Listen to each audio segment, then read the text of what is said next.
Banyak orang yang menganggap kalau sabar itu sulit.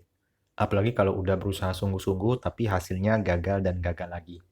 Kayaknya ucapan simpati untuk tetap semangat dari orang sekitar jadi nggak ada pengaruhnya sama sekali. Nah, ini bisa menjadi gejala awal yang membuat kita putus asa dan tidak percaya dengan hasil kesabaran. Padahal, tahukah kamu kalau kita sudah dilatih untuk bersabar sejak kecil? Salah satu contoh yang bisa diambil adalah proses belajar berjalan. Dulu kita nggak bisa berjalan, tapi setelah dengan sabar berlatih, meskipun sering jatuh, akhirnya bisa berjalan dan bahkan berlari. Contoh lainnya seperti proses naik kelas. Untuk bisa naik kelas, setiap hari kita harus memperhatikan guru, menerangkan pelajaran, dan belajar sungguh-sungguh, sampai akhirnya bisa lolos ujian. Nah, pengalaman di masa kecil inilah yang menjadi bukti kalau ternyata sabar yang dibarengi dengan ikhtiar akan membuahkan hasil. Dalam Islam, kesabaran itu sangat penting karena akan menjadi tolak ukur seberapa besar kemuliaan manusia dibandingkan dengan manusia lainnya. Rasulullah Shallallahu Alaihi Wasallam pernah bersabda, "Jika kesabaran itu adalah seorang laki-laki, maka sesungguhnya adalah laki-laki yang mulia." Tak sampai di situ, Allah juga menjanjikan pahala besar bagi manusia yang mampu memerangi hawa nafsunya. Seperti firman Allah dalam surat Az-Zumar ayat 10, "Sesungguhnya hanya orang yang bersabarlah yang dicukupi pahala untuk mereka." Hanya saja, memang godaan setan dan iblis seringkali menggoyahkan kesabaran umat manusia. Alhasil, rasa putus asa, kesal, dan marah mudah untuk dilakukan. Jika kamu sekarang ada di dalam kondisi seperti itu, maka nggak perlu khawatir, karena ada banyak cara melatih diri untuk lebih sabar. Tapi sebelumnya, silahkan share video ini ke teman-teman kalian, karena sesiapa yang dapat menunjukkan suatu kebaikan, maka dia akan mendapatkan pahala seperti orang yang melakukannya. Oke, mari kita bahas 7 tips terbaik agar selalu sabar dalam berikhtiar dan tetap dalam jalan Allah. Yang pertama, berusaha tenang dan berpikir positif. Terciptanya kesabaran itu butuh ketenangan dan salah satunya yaitu dengan membaca Al-Quran. Semakin banyak membaca, maka rasa sedih, kesal, dan marah yang bercampur jadi satu akan sirna. Perasaan tenang inilah yang akan membawa pikiran lebih jernih, lebih baik, dan bisa menentukan mana sikap yang baik, mana yang salah saat kita kehilangan kesabaran. Seperti firman Allah yang berbunyi, "Dan kami turunkan Al-Quran, sesuatu yang menjadi penawar dan rahmat bagi orang yang beriman. Sedangkan bagi orang yang zalim, Al-Quran hanya akan menambah kerugian." Ngomong-ngomong, kayaknya semua orang pernah mengalami sakit hati atas omongan orang lain yang gak enak didengar dan jadi buat kita jengkel. Saat inilah kesabaran kita sedang diuji. Daripada membuang waktu untuk marah-marah, lebih baik ambil air wudhu lalu membaca Al-Quran. Percayalah, ini akan membuat kita lebih bisa mengontrol diri. Yang kedua, mengingat dosa yang telah diperbuat. Sebelum mengeluh dan putus asa, coba pikirkan dulu apa perilaku kita sebelumnya.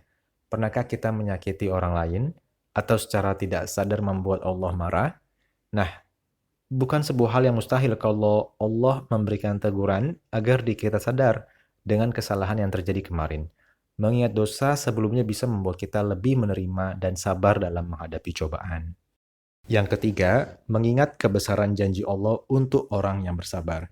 Sebelum kita memutuskan untuk putus asa, ingatlah bahwa Allah telah menjanjikan berbagai macam kebaikan yang Dia siapkan untuk hambanya. Allah Subhanahu wa Ta'ala berfirman, "Apa yang di sisimu akan lenyap, dan apa yang di sisi Gusti Allah adalah kekal. Sesungguhnya kami akan memberi balasan kepada orang-orang yang sabar dengan pahala yang lebih baik dari apa yang telah mereka kerjakan." Yang keempat, rajin berpuasa. Sadarkah kita kalau puasa bisa menjadi cara untuk melatih kesabaran? Saat berpuasa kita diwajibkan untuk menahan haus, lapar, dan hawa nafsu. Begitu juga dengan sabar, kita dituntut untuk kuat dalam keadaan yang tidak nyaman. Salah satu langkah yang bisa diambil dalam melatih kesabaran adalah dengan rutin puasa Senin Kamis dan menjalankan puasa sunnah lainnya.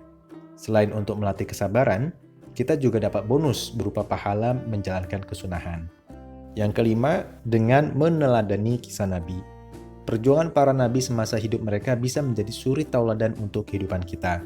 Allah memberikan kesusahan demi kesusahan untuk menguji seberapa besar kesabaran para nabi yang bisa melewatinya.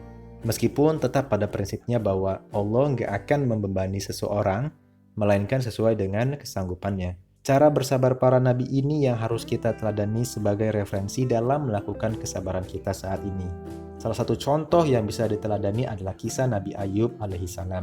Sosoknya dikenal sebagai pribadi yang sabar dan tidak sombong.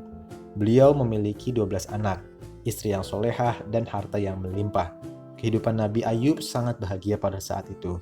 Sampai suatu ketika, Allah menurunkan cobaan yang begitu besar, yaitu Nabi Ayub terkena penyakit kulit yang begitu parah dan menular. Semua anaknya tiba-tiba meninggal akibat tertimpa reruntuhan rumah. Seketika hewan ternaknya mati dan membuat Nabi Ayub jatuh miskin.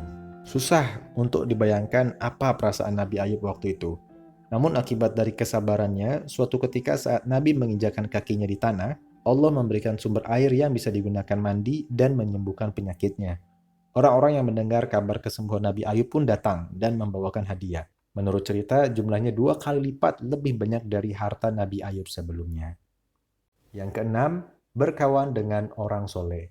Bukan bermaksud membeda-bedakan manusia ya. Akan tetapi, jika ingin menjadi pribadi yang lebih baik, maka berkawanlah dengan orang-orang soleh atau orang-orang yang berakhlak baik. Agar kebiasaan mereka juga menular di kehidupan sehari-hari kita.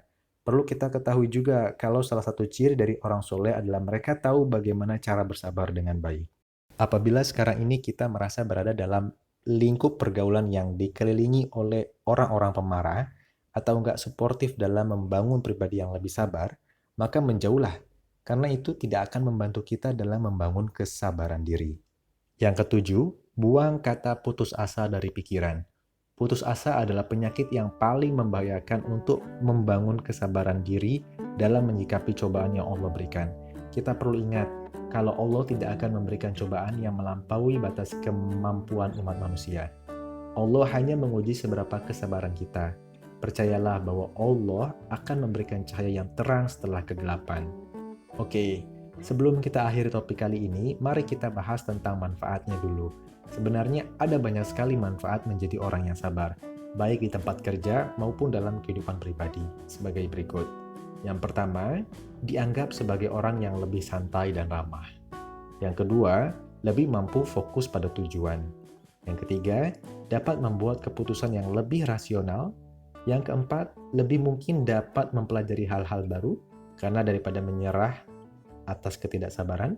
Yang kelima, memiliki kesehatan mental yang lebih kuat karena lebih sedikit stres. So, inilah 7 tips terbaik untuk tetap bersabar yang sudah kita ketahui sekaligus dengan manfaatnya. Sekarang, sudah tidak ada alasan tidak percaya dengan keajaiban bersabar. Yuk tetap bersabar dan berada di jalan Allah, karena ini adalah salah satu jalan kita untuk mendapatkan kenyamanan di dunia dan di akhirat. Semoga bermanfaat.